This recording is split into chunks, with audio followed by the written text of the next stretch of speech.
ಏನೋ ಮೊನ್ನೆ ನಡೆದ ಅಧಿವೇಶನದ ಕೊನೆಯ ದಿನ ಅಲ್ಲಿ ಆದಂತಹ ಕೋಲಾಹಲದಿಂದಾಗಿ ಗದ್ದಲದಿಂದಾಗಿ 18 ಜನ ಶಾಸಕರನ್ನ ಸ್ಪೀಕರ್ ಅವರು ಅಮಾನತು ಮಾಡಿದ್ರು. ಈ 18 ಜನ ಶಾಸಕರಲ್ಲಿ ಒಬ್ಬರಂತ ಶಾಸಕ ಶರಣು ಸಲಗಾರ್ ಅವರಿದ್ದಾರೆ. ಬನ್ನಿ ಅವ್ರನ್ನೇ ಕೇಳೋಣ, ಏನೆಲ್ಲ ಆಯಿತು ಅವತ್ತು, ಯಾವೆಲ್ಲ ಕಾರಣಕ್ಕೆ ಅಮಾನತು ಆಯಿತು, ಯಾವ ಕಾರಣಕ್ಕೆ ಗದ್ದಲ ಆಯಿತು ಅಂತ ಅವ್ರನ್ನೇ ಕೇಳೋಣ. ಸರ್, ಏನಾಯಿತು ಸರ್ ಅವತ್ತು ಸದನದಲ್ಲಿ? ನಾವು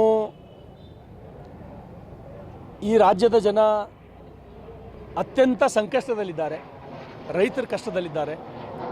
ನೀವು ಬರೀ ಮುಸ್ಲಿಮರಿಗೆ ಮಾತ್ರ ಈ ಮೀಸಲಾತಿ ಯಾಕ? ಬೇರೆ ಜಾತಿದವರು ನಿಮ್ಮ ಜೊತೆ ಇಲ್ಲೇನು, ಅಥವಾ ಬೇರೆ ಎಲ್ಲ ಜಾತಿದವರು ನಿಮಗೇನು ಮತ ಕೊಟ್ಟು ಈ ಸರ್ಕಾರ ಆಗಲಿಕ್ಕೆ ಕಾರಣಕರ್ತರಲ್ಲೇನು ಅಂತಕ್ಕಂಥದ್ದು ನಮ್ಮದೆಲ್ಲರದ್ದು ಧ್ವನಿಯಾಗಿತ್ತು. ನಮ್ಮೆಲ್ಲರಿಗೂ ನಿಜವಾಗ್ಲೂ ಈ 7 ಕೋಟಿ ಜನರಿಗೆ ಅವಮಾನ ಮಾಡ್ತಕ್ಕಂಥದ್ದು ಮಾಡಿದ್ದು ಇವತ್ತು ಕಾಂಗ್ರೆಸ್ ಸರ್ಕಾರ. ಬರೀ ಮುಸ್ಲಿಮರಿಗೆ ಮಾತ್ರ ರಿಸರ್ವೇಷನ್ ಕೊಟ್ಟಿದ್ದು. ತಮ್ಮೆಲ್ಲರಿಗೂ ಗೊತ್ತಿದೆ, ಸಂವಿಧಾನದಲ್ಲಿ ಕೂಡ ಆ ರೀತಿ ಅವಕಾಶ ಇಲ್ಲ. ಮುಸ್ಲಿಮರದೊಳಗೂ ಬಡವರರ, ನಾನು ಇಲ್ಲ ಅಂತ ಹೇಳಲ್ಲ. ಎಲ್ಲ ಧರ್ಮದೊಳಗೆ, ಎಲ್ಲ ಜಾತಿದೊಳಗೆ ಬಡವರರ. ಮುಸ್ಲಿಮರ ಮೇಲೆ ಯಾಕಷ್ಟು ನಿಮ್ಮದು ಪ್ರೀತಿ? ಒಂದು ವೇಳೆ ಕೊಡೋದೈತಂದ್ರೆ ಎಲ್ಲರಿಗೂ ಕೊಡ್ರಿ. ನಿಮಗೇನಾರೆ ಹೌದಪ್ಪ ಮುಸ್ಲಿಮರದೊಳಗೆ ಭಾಳ ಬಡವರು ನಿಮಗೆ ಕಾಣ್ಲತ್ತಾರಂದ್ರೆ ಅವರಿಗೆ ಅಪ್ಲಿಫ್ಟ್ ಮಾಡಿರಿ, ಅವ್ರಿಗೆ ಮನೆಗಳು ಕಟ್ಕೊಡ್ರಿ, ಅವ್ರಿಗೆ ಶಿಕ್ಷಣಕ್ಕಾಗಿ ಹೆಲ್ಪ್ ಮಾಡಿರಿ, ಮತ್ತೊಂದ್ರದ್ರಿ ನೀವು ಹೆಲ್ಪ್ ಮಾಡಿರಿ. ನಮ್ಮದೇನು ತಕರಾರಿಲ್ಲ.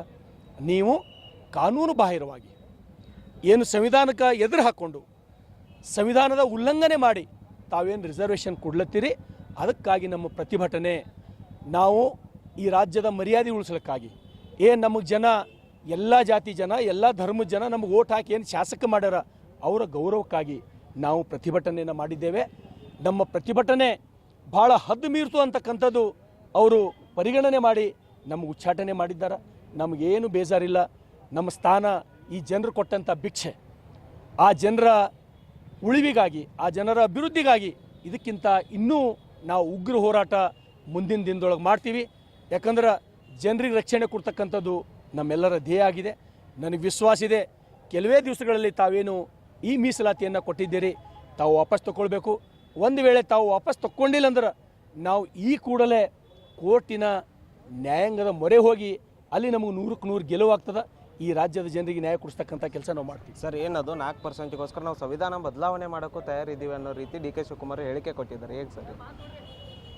ಯಾವುದೇ ಕಾರಣಕ್ಕೂ ಸನ್ಮಾನ್ಯ ಡಿ ಕೆ ಶಿವಕುಮಾರ್ ಅಂತೂ ಅತ್ಯಂತ ಹಿರಿಯ ರಾಜಕಾರಣಿಗಳು ಈ ರಾಜ್ಯದ.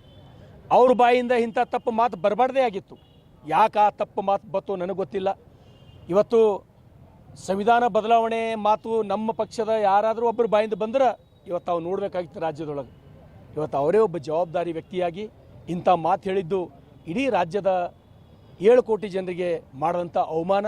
ಹಾಗಾಗಿ ಬಸವ ಕಲ್ಯಾಣದಂಥ ಈ ಒಬ್ಬ ಪುಣ್ಯ ನೆಲದ ಶಾಸಕನಾಗಿ ಅವರಿಗೆ ನಾನು ವಿನಂತಿಯನ್ನು ಮಾಡ್ತೇನೆ, ಈ ಮಾತನ್ನು ವಾಪಸ್ ತಗೊಂಡು ತಾವು 7 ಕೋಟಿ ಜನರಿಗೆ ಕ್ಷಮೆಯನ್ನು ಕೇಳಬೇಕಂತೇಳಿ ನಾನು ಆಗ್ರಹವನ್ನು ಮಾಡ್ತೇನೆ. ಇದಿಷ್ಟು ಶಾಸಕ ಶರಣು ಸಲಗಾರ್ ಅವರ ಮಾತಾಗಿತ್ತು. ಏನು ಡಿ ಕೆ ಶಿವಕುಮಾರ್ ಅವರು ಹಿರಿಯ ನಾಯಕರು, ಅವ್ರ ರೀತಿ ಹೇಳಿಕೆ ನೀಡಬಾರ್ದಿತ್ತು, ಆದರೆ ನೀಡಿದ್ದಾರೆ. ಮುಂದೆ ಈ ಹೇಳಿಕೆಯನ್ನು ವಾಪಸ್ ತೆಗೆದುಕೊಂಡು ಏನು ಆ ರೀತಿ ಮಾಡುವುದಿಲ್ಲ ಅನ್ನೋ ಒಂದು ವಿಶ್ವಾಸ ಇದೆ ಅಂತ ವಿಶ್ವಾಸವನ್ನು ವ್ಯಕ್ತಪಡಿಸಿದ್ದಾರೆ. ಕ್ಯಾಮ್ರಾಮನ್ ಸಂತೋಷ್ ಜೊತೆ ದೇವರಾಜ್ ಹೊನಗೆರೆ, ಉತ್ತರ ಕರ್ನಾಟಕ ನ್ಯೂಸ್, ಬೀದರ್.